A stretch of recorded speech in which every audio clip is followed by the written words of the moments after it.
जो जिंदगी का कलाम कहलाता है। आखिर ये जिंदगी का कलाम क्यों है? इस जिंदगी के कलाम से हम क्या हासिल करना चाहते हैं? खुदा का बंदा पौलुस रसूल जो है, रोमियो को कलाम अक़दस से ये मुकाशवा अता फरमाते हैं। उसके छठे बाप उसकी हम अगर पढ़े 22वें आयत से तो लिखा है, आइए मिलकर पढ़ते हैं। देखा मगर अब गुनाह से आजाद और खुदा के गुलाम होकर तुमको अपना फल मिला, जिससे पकीज़गी हासिल होती है, और इसका अंजाम हमेशा की जिंदगी है। क्योंकि गुनाह की मजदूरी मौत है, मगर खुदा की बख्शिश हमारे खुदावंद मसीह यीशु में हमेशा की जिंदगी है। खुदावंद के पाक कलाम के पढ़े आज सुने जाने पर उसकी बरकत हम सब पर ठहरे रहे। खुदा मलूद मुकद्दस ज़ाते अक़दस फ़ाते अज़ल रब्बाना यीशु मसीह जो जिंदगी का कलमा और जिंदगी की नवीद है, उसने इंसानियत के बोझ को लिया, यानी कि इंसानियत की कमजोरी को उसने अपने अंदर लिया और वो मसीह ठहरा। कोई दुनिया का शख्स जो शक्ल सूरत रखता है, किसी भी हालत में है, वो गुनाह में है। किसमें है? गुनाह में है। नबियों से लेकर आज तक हर इंसान गुनाह में है।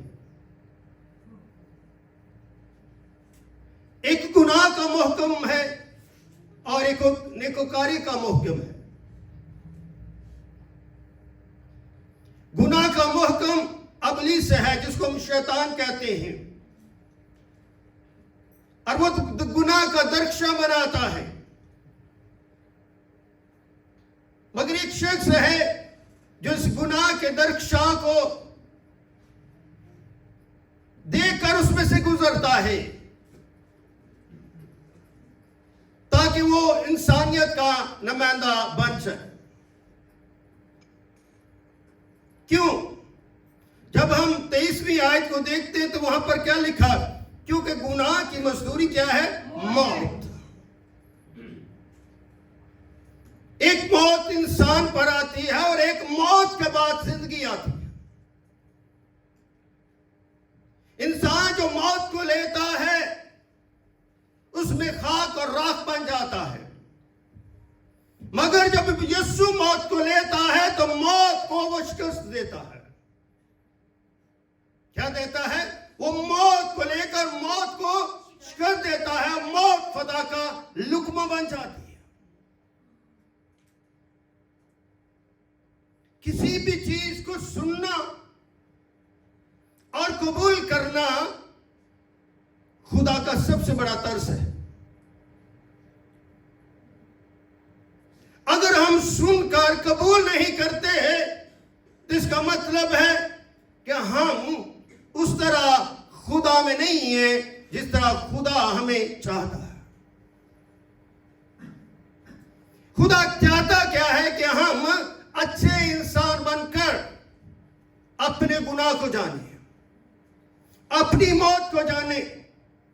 जब शख्स अपने गुनाह को जान लेता है, अपनी मौत को जान लेता है, तो जिंदगी की कोमल निकलती है। क्या निकलती है? जिंदगी की कोमल निकलती है, और वो कोमल खुदा की बख्शिश है। इसलिए मेरा पैगाम खुदा की बख्शिश है। इसलिए जब ये प्रस्तुत हो रही थी तो प्रस्तुत में जब सलीबी गीत गाए जाते हैं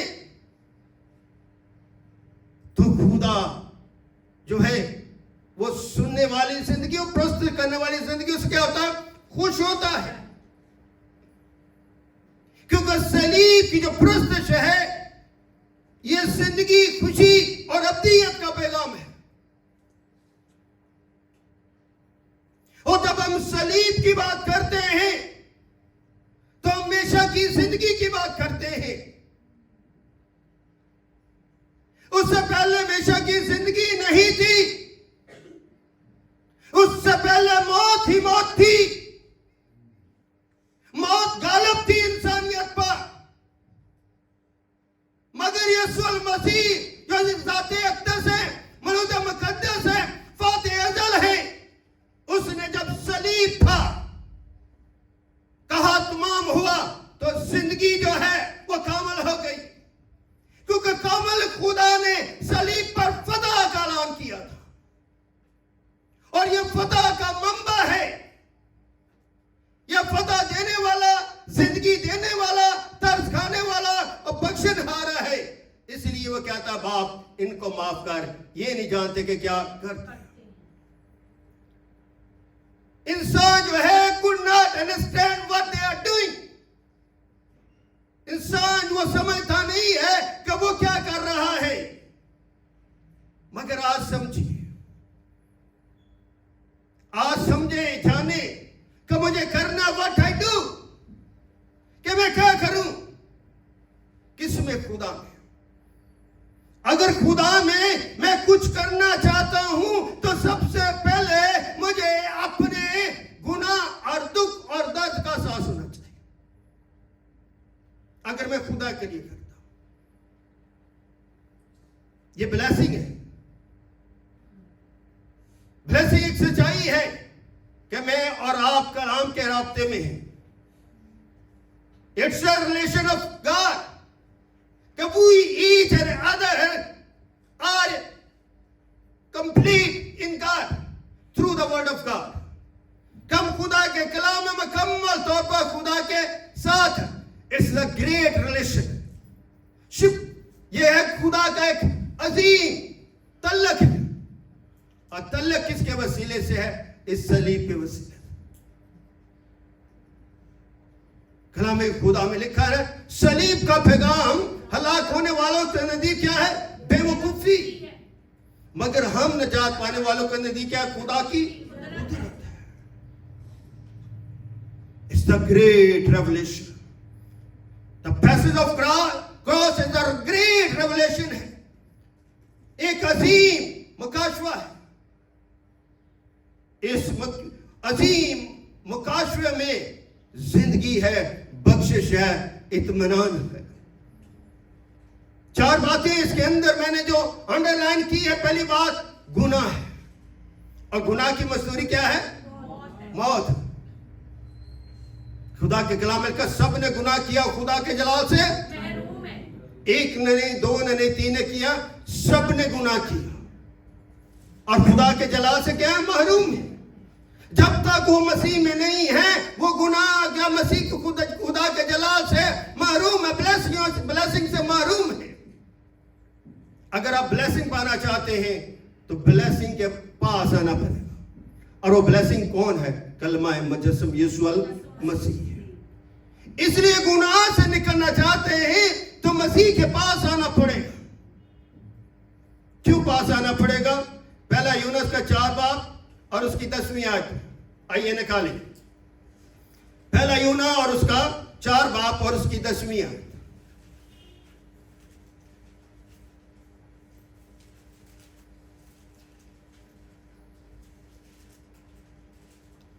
निकाल लिया? पहला यूना और उसका 4 बाब 10वीं आयत, जिसे निकाला वो पढ़ सकता है। मोहब्बत इसमें नहीं कि हमने खुदा से मोहब्बत की, बल्कि इसमें है कि उसने हमसे मोहब्बत की और हमारे गुनाहों के कफारा के लिए अपने बेटे को भेजा। आमीन। फख्र ये नहीं है कि मोहब्बत उसमें नहीं कि हमने खुदा से मोहब्बत की। ये फख्र ना करे कि मैंने खुदा से मोहब्बत की। आगे लिखा, बल्कि इसमें है कि उसने हमसे मोहब्बत की। किसने? खुदा ने। तसलीस के पहले कानून ने बाप ने हमसे मोहब्बत की और फिर लिखा हमारे गुनाहों का कफारा के लिए, और अपने बेटे को क्या कर दिया? कफारे का मतलब है डांपना। हम डांप लिए गए गुनाह से, हम छुपा लिए गए गुनाह से, हम धुल गए गुनाह से, किसी भेड़ और मेंढे की कुर्बानी से नहीं, उसके अकलौते बेटे यीशु मसीह के वसीले से। ये बेटा जो है आम इंसानों की तरह इंसान नहीं है, आम नबियों की तरह नबी भी नहीं है। ये है डिफरेंट। ये हम और हम दूसरे नबियों से क्या फर्क है? क्योंकि ये आसमान से जमीन की तरफ भेजा गया। कहां से भेजा गया? आसमान से। ये आसमान पर किसके साथ था? अपने बाप के साथ। जब ये बाप के साथ था तो ये अंदरूना में था, उसके साथ। इसलिए जब ये बाप से निकला तो ये कलाम मुजस्सम बन गया, ये मसीह बन गया, ये दुख को महसूस करने वाला बन गया, और इसने गुनाह को खत्म किया कफारे के वसीले। मेरे गुनाह उसने क्या कर दिए? ढांप दिए। ये एक अम्ब्रेला है दुनिया का। नजात का क्या अम्ब्रेला है? अम्ब्रेला को हम धूप में, बारिश में बचाते हैं अपने आप को, तो ये क्या है? बचाने वाला है। तो अगर हम गुनाह में ही रहेंगे तो गुनाह की मजदूरी क्या है? मौत है। अब फैसला आपके हाथ में। फैसला कर लो तुम किसकी परस्तिश करोगे, शैतान की या हवा की। ये फैसला आपके हाथ में है कि हमेशा की जिंदगी पाना चाहते हैं, खुदा की बख्शिश में रहना चाहते हैं, या कंटिन्यूली आप गुनाह की मजदूरी हासिल करना चाहते हैं। फिर खुदा की बख्शिश है किसके वसीले से? खुदा की बख्शिश है किसके वसीले से? यह समझना जरूरी है। बख्शिश का मंबा कौन है? वो यीशु मसीह है। क्योंकि सलीब पर न पहला कानून है न तीसरा कानून है। कौन है? दूसरा कानून यीशु मसीह है। दो जातें लिए हुए सलीब पर, इंसानी जात और इलाही जात में। इंसानी जात में वो बशर है, इलाही जात में वो मसीह है, वो कलमा है, वो बेटा है, वो भेजा गया है। इसलिए कफारा बाप ने नहीं दिया और रूह कुद्दस ने नहीं दिया, बल्कि किसने दिया है? यीशु मसीह यानी बेटे ने दिया है। इसलिए जब बेटे ने दिया है तो बख्शिश का मंबा भी है, वो बेटा है। बख्शिश का चांद और सूरज वही बेटा है, और बख्शिश उसके खून के वसीले से है, उसके कफारे के वसीले से है। जब बख्शिश होगी तो सहारा मिलेगा, जब सहारा मिलेगा तो जिंदगी मिलेगी, जब जिंदगी मिलेगी तो अब्दियत मिलेगी, जब अब्दियत मिलेगी तो बादशाही मिलेगी, जब बादशाही मिलेगी तो मोहब्बत का था सर पर रख दिया जाएगा। इसलिए खुदा मोहब्बत है। हर शख्स, हर मजहब लफ्ज बाप का इस्तेमाल करता है। हर शख्स, हर मजहब से तल्लक न करने वाले हर मजहब के लोग लफ्ज बाप का इस्तेमाल करते हैं। ये कोई ममनू नहीं है, क्योंकि लफ्ज बाप बताओ जात इस्तेमाल होता है। क्या इस्तेमाल होता है? बतौर जात का इस्तेमाल होता है।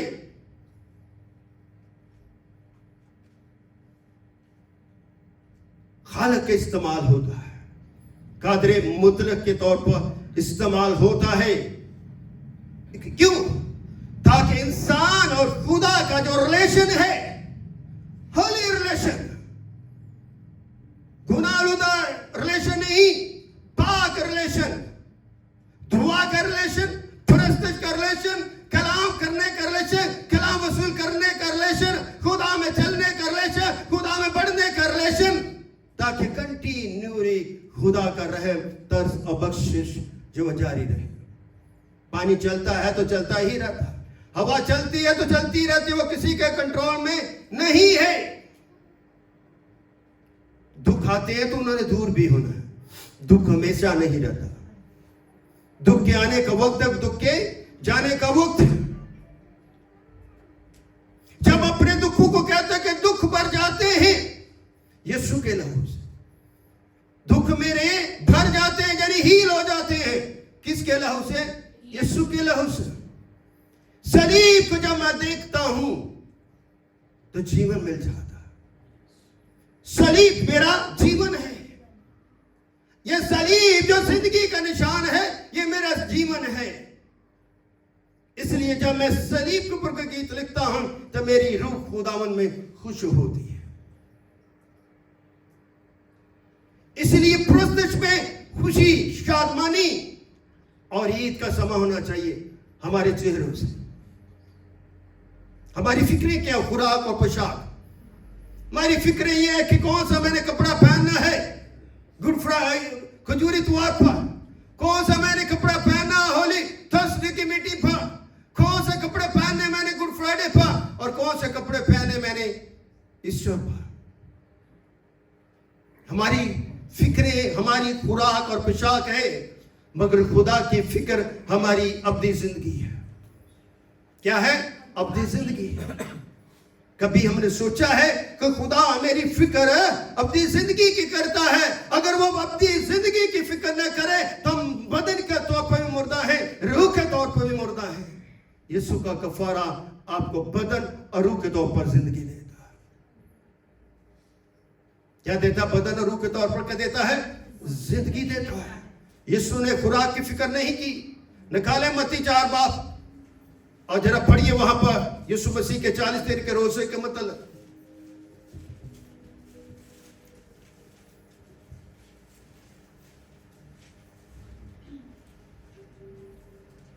हाँ जी, किसने निकाला? शिफाक निकाले तो चले पढ़े। उसने जवाब में कहा, लिखा है कि आदमी सिर्फ रोटी ही से जीता ना रहेगा बल्कि हर बात पहले ऐसे पढ़े पहले। उस वक्त रूह यीशु को जंगल में ले गया ताकि इब्लीस से आजमाया जाए, और 40 दिन और 40 रात फाका करके आखिर को उसे भूख लगी। और आजमाने वाले ने पास आकर उससे कहा, अगर तू खुदा का बेटा है तो फरमा ये पत्थर रोटियां बन जाएं। उसने जवाब में कहा, लिखा है कि आदमी सिर्फ रोटी ही से जीता ना रहेगा बल्कि हर बात से जो खुदा के मुंह से। निकलती है। आमीन। इब्लीस ने, शैतान ने 40 दिन 40 रात के फाके के बाद यीशु के पास आता है और वो बात क्या करता है? यीशु की अलूहियत की बात करता है। उसका जो टारगेट है, पहला लफ्ज उसकी अलूहियत है कि अगर तू खुदा का बेटा है। इब्लीस से ज्यादा इंसानियत को जानने वाला कोई और शख्स नहीं है। इंसान उतना नहीं जानता जितना इब्लीस इंसान के बारे में जानता है। इसलिए इब्लीस इस कलमे के बारे में, मसीह के बारे में जानता है। वो जानता है ये कलमा है, ये बेटा है बाप का। उसने इसलिए कहा कि अगर तू खुदा का बेटा है। आगे जो बात करता है उसके जिस्म की खुराक पुछा के ये पत्थर को क्या रोटियां बन जाए। अगर तू खुदा का बेटा है, तेरे अंदर कुदरत पाई जाती है, तू कलमा है, तू मसीह का पलौठा है, तू प्यार है, तू बाप का प्यार है, तो इस पत्थर को क्या रोटियां बन जाए। तो यीशु ने अपने जिस्म की बात की। क्या बात की? कि इंसान माज रोटी से जीता ना रहेगा। रोटी पोटी हमारी जिंदगी नहीं, बल्कि उस बात से जो खुदा के मुंह से निकलती है। तो खुदा के मुंह से क्या निकलता है? कलाम, कलमा। वो कलमा जो अपने अंदर मैनी मफहूम रखता है, वो कलमा नहीं जो मैनी मफहूम के बगैर है। कलाम मैनी और मफहूम रखता है, बगैर मैनी मफहूम के ये कलमा जो है ये सदाकत को जाया नहीं करता। ये अपने अंदर मैनी मफहूम रखता है, इसलिए कलमा इब्नियत है। क्योंकि इस कलमे ने इंसानी जात को लिया है और ये कलमा जो है सजाई का है, ये कफारे का कलमा है। आइए अमाल की किताब उसका 17 बाब उसकी 27-28वीं आयत, मैं चाहता हूं बहनों में से कोई पढ़े। अमाल 17 बाब और उसकी 27 और 28 आयत।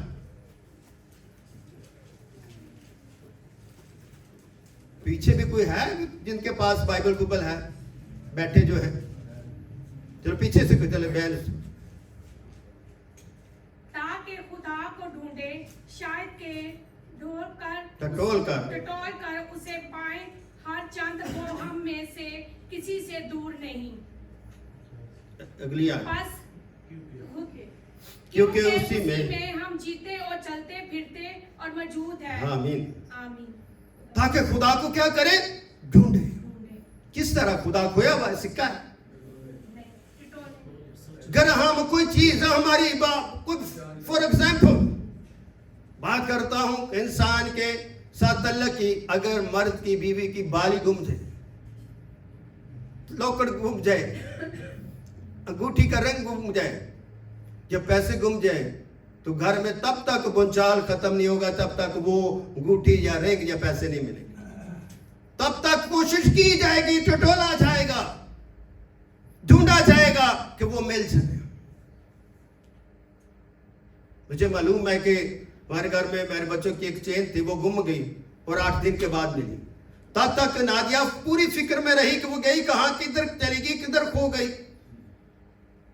अचानक हफ्ते बाद क्या, टप भर के सोफे के नीचे पानी फेंका तो सोफे से नीचे से क्या निकल आई, चेन निकल। जब चेन निकली तो फिर क्या होगा, मुस्कुराहट, खुशी, इत्मीनान, शुक्रगुजारी। तो जब हम ढूंढते हैं, टटोलते हैं तो पा लेते हैं। गीत लिखा, पहले ढूंढो तुम उसकी बादशाही, तो सारी चीजें तुमको मिलती जाएंगी। यीशु को ढूंढे, यीशु को पाए, टटोले कलाम से।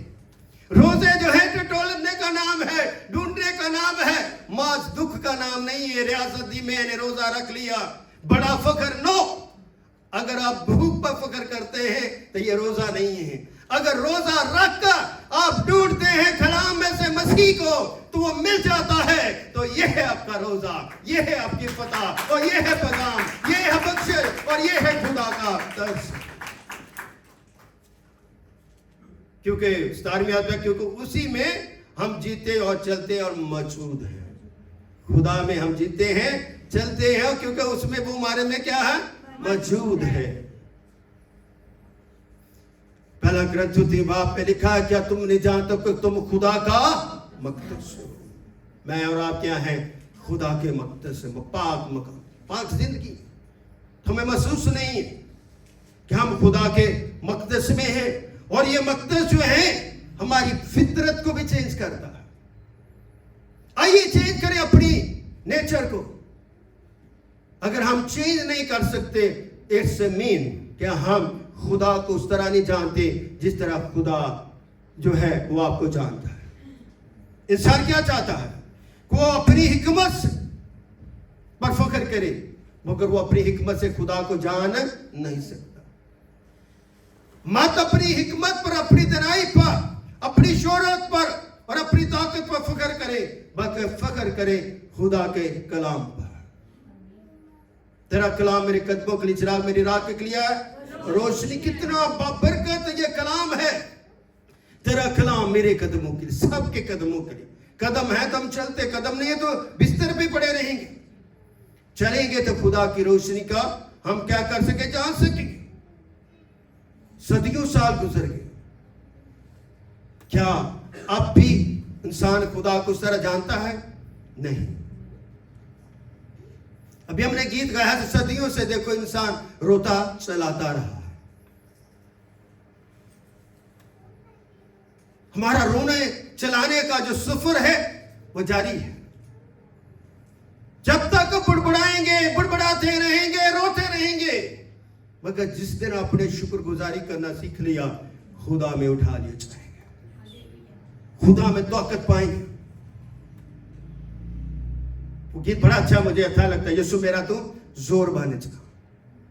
जंग इब्लीस तो नहीं हारागे, यीशु तो मेरा जोर बान जा। तो यीशु का मेरी ताकत है, मेरी कुव्वत है, वो मेरा जोर है, वो मुझे ताकत देता है जंग लड़ने के लिए। किससे? हमारी जंग इंसानों से नहीं है, अबलीस से है और उनकी कुफ्तों से जो आसमानी मकामों में रहते हैं। इंसान का ज़हन जो है उसके अंदर बहुत सारे खाके हैं, so many concept in our क्या माइंड में। क्या कभी हमने अपने एक कंसेप्ट को भी पूरा करने की कोशिश की? अपना एक कंसेप्ट बना ले, एक विजन बना ले कि आज से मैंने खुदा की शुक्रगुजारी करनी। क्या करनी? खुदा की शुक्रगुजारी करनी। जब हम खुदा की शुक्रगुजारी करेंगे तो खुदा मेरे से इनके वसवसों को क्या कर देगा? दूर कर देगा। ये इंसान की नेचर है कि इसलिए वो हम पर इल्जाम लगा दे कि बेवकूफ है, वो सलीब पर चढ़े नहीं है, सलीब की बात करते हैं, हमें बेवकूफ बात कहते हैं। अगर वो नहीं चाहते कि सलीब हिकमत और कुदरत का नाम है, ईमान और नजात का नाम, खुशी और शादमानी का नाम है, और सबसे बढ़कर नई जिंदगी का नाम है। इसलिए सलीब मेरे शक को दूर करता है। लोगों के अंदर शक है मगर सलीब के मानने वालों के अंदर शक नहीं है। अगर हमारे अंदर शक हो तो हम भी कहें कि ये सलीब पर चढ़ा नहीं। हम बड़े पैगाम, बड़े कॉन्फिडेंस कि वो सलीब पर मरा। अगर वो मसीह है, अगर वो मानवल है, अगर वो कलाम मुजस्सम है, अगर उसने इंसानियत को लिया है, अगर वो मरियम से पैदा हुआ है, तो वो जमीन से भागने वाला नहीं बल्कि इब्लीस को नेस्त व माबूद करने वाला है। और उसने उसकी सलीब पर क्या कर दिया? उसके सर को कुछ। पहली पेशेंगोई हमें मिलती है पैदाइश की किताब में, मैं तेरी और औरत की नस्ल के दरमियान क्या डालूंगा? अदावत डालूंगा। तो उसके सर को कुचलेगा, वो तेरी एड़ी पर काटेगा। यीशु मसीह ने कलमे में फरमाया तमाम हुआ तो इब्लीस के सर को कुचल दिया। फतह नजात का पैगाम दुनिया में फैल गया। इसलिए सलीब का पैगाम अब मेरे लिए क्या है? कुदरत है। सलीब का पैगाम एक इत्मीनान है, तसल्ली है, तशफ़ी है, उम्मीद है और जिंदगी का दरख्शा है। ये फूल है दाएं और बाएं। हम शुक्रगुजार है पूरी कलीसिया पास सभा शिफा का मिसिस शिफा का जिन्होंने ये खूबसूरत ये जो है गुलदान चर्च को दिए हैं। अगर हम खुदा का घर है तो खुदा का घर खूबसूरत होना चाहिए। इंसान की खूबसूरती शक्ल सूरत से नहीं है बल्कि उसके ईमान से है। अगर आप ईमान में मजबूत हो तो आपकी खूबसूरती आपकी सीरत और बसीरत को अयां करती है।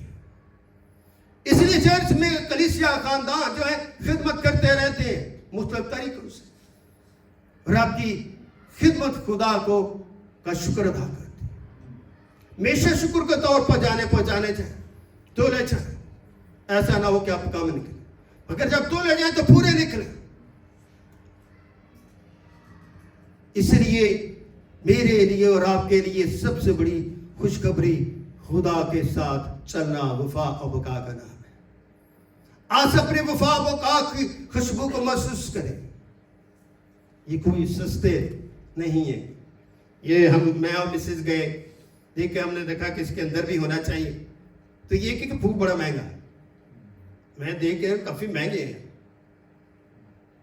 एक एक फूल को देखा जाए तो काफी महंगे हैं, मगर ईमान का कोई मोल और दाम नहीं होता।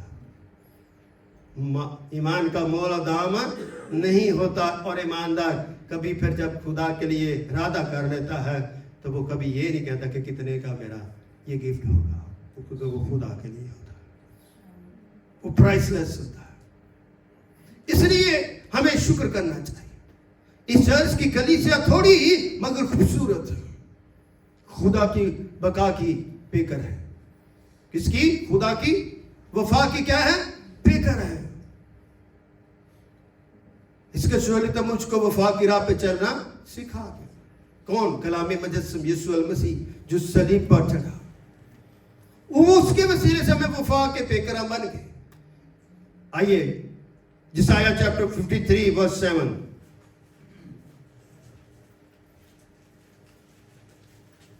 चैप्टर 53 7 और कोई निकाले ये चैप्टर 53 3 4 5। पहले हम 7 को पढ़ते हैं। पीछे से बहन ने हाथ खड़ा किया था। जिसाया चैप्टर 53 वर्स 7।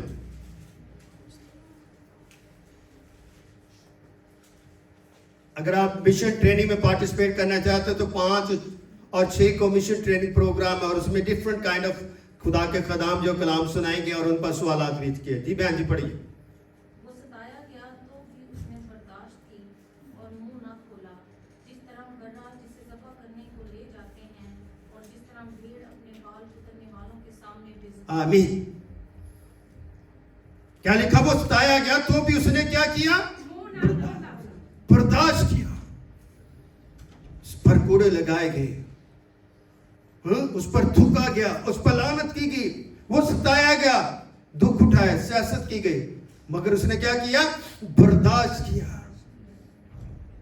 और आगे लिखा मुंह ना खोला, जिस तरह बर्रा जिसे ज़बह करने को ले जाते हैं। बर्रा लेते हैं तो ज़बह करने वाला उसके को पकड़ता है और ताकि वो ज़बह किया जाए। तो ये जिंदगी का बर्रा जो है मेरे और आपके लिए क्या हुआ? ज़बह किया गया। उसने कफारा दिया, बर्दाश्त किया। कफारे जो सलीब क्या है? बर्दाश्त का नाम भी। इसलिए कफारे पर हम जो बर्दाश्त करते हैं ये हमारी सबसे बड़ी बात है। अपने अंदर बर्दाश्त करना सीखें। आइए आगे चलते हैं। जिसाया चैप्टर 53 वर्स 3 4 और 5। मैं चाहता हूं बहन बेटियों में से, यंग बेटियों में से एक 3 आयत पढ़े, एक 4 पढ़े, एक 5 पढ़े और कलाम को वाइंड अप करते हैं। जिसाया चैप्टर नंबर 53 वर्स 3 4 और 5। 1 पर्सन 3, 1 पर्सन 4, 1 पर्सन 5। जी सिमरा कौन सी पढ़ती? नंबर 3। वो आदमियों में हकीर और मरदूद, मर्दे कमनाक और रंज का आशना था। लोग उससे गोया रोपोश थे। उससे तहकीर की गई और हमने उसकी कुछ कदर ना जानी। क्या लिखा है? वो आदमी में क्या था? हकीरो मरदूद, मर्दे गमनाक, रंज का आशना। सिनेपा साहब ने एक गीत लिखा था, अज़ल से ज़बा किया वो बर्रा हमारा है। तो बहुत सारी आयतें बाइबल मुकद्दस की जिनका तल्लक सलीब के साथ है, इन आयतों को क्या किया? खोट किया, ताकि पुरस्ती से भी हम क्या कर दें? जान सके। और आगे क्या लिखा? उसे गोया रोपोश थे। कौन थे रोपोश? हम कौन थे? हम लोग। उसकी बातों से, उसके कामों से हम क्या थे? रोपोश थे। अगर हम इसी तरह रोपोश होंगे तो फिर हम उसकी तहकीर करेंगे, उसकी आजमाइशें करते चले जाएंगे, फिर हम उसे जानेंगे नहीं। चौथी आयत पीछे से पढ़े, कोई पीछे से। तो भी उसने हमारी मशक्कतें उठाई और हमारे गमों को बर्दाश्त किया, पर हमने उसे खुदा का मारा कूटा और सताया हुआ समझा। आमीन। क्या लिखा है चौथी बात? तो भी उसने हमारी मशक्कतें क्या कर दी? उठा ली। हमारी तकलीफें जो उसने उठा ली और हमारे गमों को क्या किया? बर्दाश्त किया। हम किसी की तकलीफें उठा सकते हैं? कुछ लोग कहते हैं गैर अक़वाम कहते हैं किस तरह एक शख्स दूसरे शख्स की तकलीफें उठा सकता? बेटा बाप की तकलीफ नहीं उठा सकता, बाप बेटे की तकलीफ नहीं उठा सकता। मगर खुदा में अज़रुए हर चीज क्या है? मुमकिन है। इंसान के अंदर ये सख्त नहीं है कि वो एक दूसरे की तकलीफ उठाए। अज़रू है, कलमा होते हुए ये मुमकिन है कि ये सब की तकलीफें क्या करे? उठा ले, सबकी मशक्कतें जो है वो बर्दाश्त करे। और उसने मार खाया, आगे लिखा पर हमने उसे खुदा का मारा कूटा हुआ सताया हुआ समझा। उसने हमने क्या मारा? उसे उसके ऊपर कोड़े लगाए। 5वीं आयत करे, चलिए आखिरी आयत। हालांकि वो हमारे खताओं के सबब से घायल। आमीन। क्या लिखा? हालांकि वो हमारी खताओं, हमारे गुनाहों, किरमजी गुनाहों के सबब से क्या किया? घायल किया गया, उसको जख्म लगाया गया। आगे बेटा। और हमारी बदकिरदारी के बाइस आमीन। हमारी बदकिरदारियां, गुनाह हमारी सबसे बड़ी बदकिरदारी है। हमारी सलामती के लिए उस पर सियासत और हमारी सलामती, सलीब का पैगाम क्या है? सलामती है। और सलीब पर चढ़े हुए शख्स पर क्या की गई? तान की गई, ताकि उसके मार खाने से हम आमीन। कितनी अच्छी बात ये हमें लगती है कि मुझे शिफा मिल जाए, मेरी आंखों से ऐनक उतर जाए। इस पर इंसान बड़ा अजीब खुश होता है जब उसके बदन की बात की जाए, जब उसकी रूह की बात की जाए तो उसे समझ नहीं आती। आइए मिलके पांचवा पे, हालांकि वो हमारी खताओं के सबब से क्या किया गया, घायल किया गया, और हमारी बदकिरदारी के बाद कुचला गया। कभी सोचे इस जुमले के ऊपर सोचे, हमारी खताएं, हमारे दुख, हमारी तकलीफें की खातर वो घायल किया गया, उससे जख्म कोड़े लगाए गए। हमारी बदकिरदारियां, गुनाह, तकलीफें, अजीयतें जो है उस पर डाल दिए गए ताकि हम पर सलामती ना हो। अगर आप सलामती पाना चाहते हैं तो खुदा की सलीब को अपनी बख्शिश समझे, खुदा के कलाम को अपनी जिंदगी समझे, खुदा के, ताकि खुदा आपको क्या दे, शिफा दे। खुदावंद आज के कलाम के वसीले से आपको बड़ी बरकत दे। आमीन।